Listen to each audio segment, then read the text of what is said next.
What is up, everyone? Welcome back to another lesson of Frostburg PE with you and me. Let's go ahead and get right into our warm-up. For our first warm-up exercise, we are going to do 10 arm circles going forwards and backwards. So they should look exactly like this. This is forwards, backwards. All right, we're going to do 10 in each direction. Ready? 1, 2, 3, 4, 5, 6, 7, 8, 9, 10. And back. 1, 2, 3, 4, 5, 6, 7, 8, 9, 10. Good job. For our next warm-up exercise, we are going to do our usual arm stretches for 10 seconds each arm. Ready? 1, 2, 3, 4, 5, 6, 7, 8, 9, 10. Go ahead and switch arms. 1, 2, 3, 4, 5, 6, 7, 8, 9, 10. All right, let's go to the next one. For this next warm-up exercise, we are going to do 5 vertical jumps. This means you are going to jump straight in the air as high as you can 5 times. Ready? 1, 2, 3, 4, 5. Good job. For our last warm-up exercise, let's do 10 jumping jacks. Ready? 1, 2, 3, 4, 5, 6, 7, 8, 9, 10. All right, that's it for the warm-up. All right, so today's lesson is going to be on the underhand volley.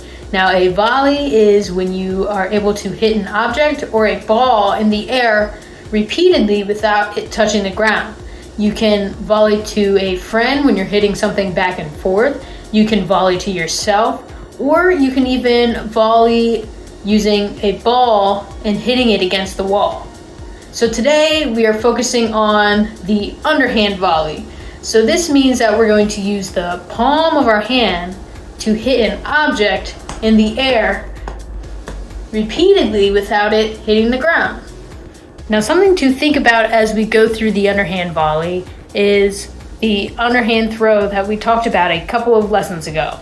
So the motion of the underhand volley is very, very, very similar to the underhand throw, except you are striking or hitting the object in the air instead of throwing it. Now, with the underhand volley, it can be very difficult because you have to be able to move around the area in order to stay underneath of the object as you are striking it in the air. So it's going to be very hard to stand in one spot and hit or strike your object in the air, because as it moves, you want to be able to move with it so you can continue to hit it over and over and over again, which is the volley portion of the underhand volley.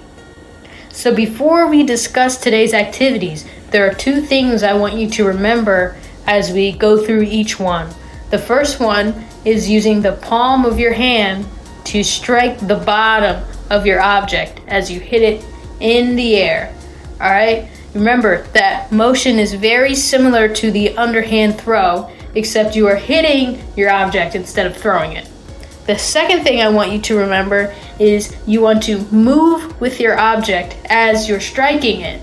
All right, so if you hit it and it goes off to the side, you want to be able to follow it so you can try and keep it in the air, which is the volley and the underhand volley.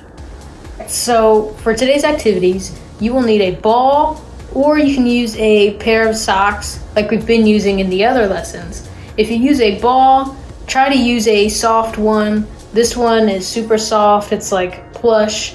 It bounces easy off my hand, which is exactly what we will need.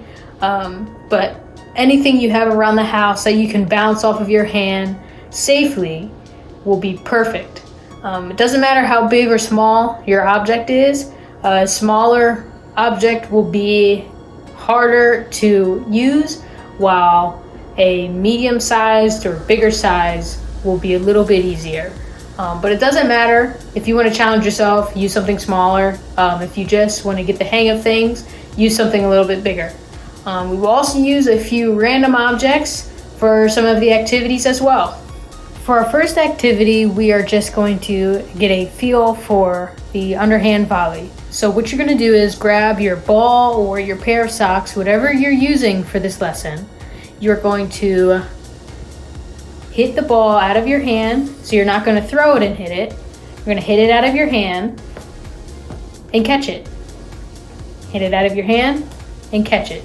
Once you get the hang of that, you're going to try hitting it out of your hand and catching it after you hit it a second time.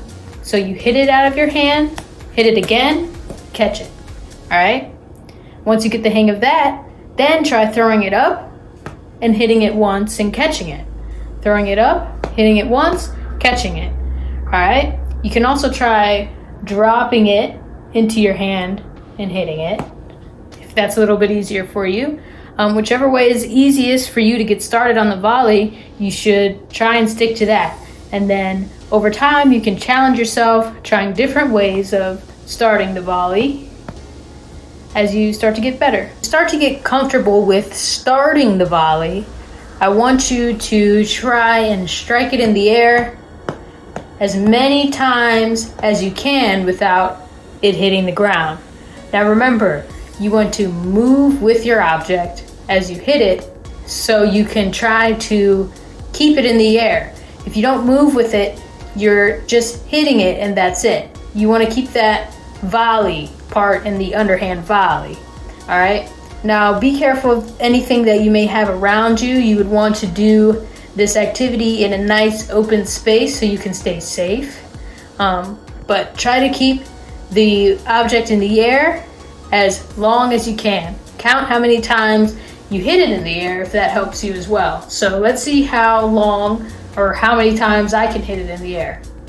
1, 2, 3, 4, 5, 6, 7, 8, 9, 10, 11, 12, 13, 14, 15, 16, 17, 18, 19, 20, 21, 22, 23, 24, 25, 26, 27, 28, 29, 30. All right, so I got 30. It went too far off for me to get it, but I hit it 30 times in a row. Now let's see how many times you can hit it. I forgot to mention, you want to keep in mind how hard you are striking your object in the air. You just want to lightly tap your object because that will help you start a rhythm as you're volleying your object. All right, you don't want to hit it too hard because it may be too hard to tell where the ball will go next. So if you lightly tap it, it's going to be easier to keep it in the air. All right. For this activity, we are going to use our underhand volley against the wall. So find any clear wall that you have in your house and a ball that is able to bounce off the wall and back to you safely. Now, for something like this, you may want to stand a little closer to the wall. That way you can lightly tap it against the wall to get back to you. The further you stand back, the harder you're going to have to strike your object. So be mindful of that. If you need to stand closer, do that. If you need to or you want to stand further away to challenge yourself, you can do that as well. But whatever you're most comfortable with will work for this activity. So what you're going to do is, using the underhand volley, strike your object against the wall, and when it comes back to you, strike it again. See how many times in a row you can do that before it hits the ground. 1, 2, 3, 4, 5, 6, 7, 8, 9, 10, 11, 12, 13, 14, 15, 16, 17, 18, 19, 20. So I did it 20 times and see how many times you can do it. And another thing, you can strike the ball with either hand. So if the ball is way over here, I may want to strike it with my right hand. If the ball comes way over here, I may want to strike it with my left hand. But if you are not comfortable doing that, don't do it, and use the hand that you're most comfortable with. All right, now see how many times you can hit the ball on the wall in a row. For our last activity, we're gonna try volleying back and forth with a partner. So grab someone who will do this activity with you, as well as your ball or a pair of socks or whatever you're using for this lesson. Here is our partner activity that's actually super fun. All you have to do is use the underhand volley to hit the ball back and forth with your partner, trying to see how many times you can hit it in a row.